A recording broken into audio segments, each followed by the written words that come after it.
Hi friends, ఈరోజైతే రాగి సంగటి చేస్తున్నాను నేను. ఇది లాంగ్ వీడియోలో కూడా పెట్టాను, చూడండి. మీకు యూజ్ అవుతుందేమో అని అనుకుంటున్నాను. కుక్కర్లో కూడా చేసుకోవచ్చు. కుక్కర్లో కన్నా టేక్షాలో అయితే టేస్ట్ అనేది బాగా వస్తుంది. రైస్ అనేది మంచిగా ఉడుకుతుంది కాబట్టి. ఓకేనా ఫ్రెండ్స్, మీరు ట్రై చేయండి. ఎలా వచ్చిందో కామెంట్ రూపంలో తెలియజెప్పండి. Thank you, take care.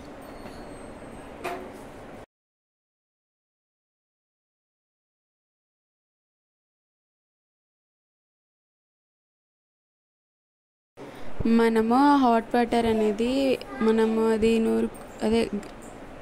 సంగటి చేసుకునేటప్పుడు అనేది హాట్ వాటర్ పక్కన పెట్టుకోవాలి ఫ్రెండ్స్. ఒకవేళ గట్టిగా ఉంది అని అనిపిస్తే హాట్ వాటర్ వేసుకొని మనము అది నూరుకుంటే సరిపోతుంది.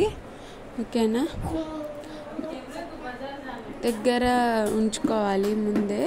ఓకేనా ఫ్రెండ్స్, థ్యాంక్ యూ. లైక్ చేయండి, షేర్ చేయండి, సబ్స్క్రైబ్ చేసుకోండి ఫ్రెండ్స్.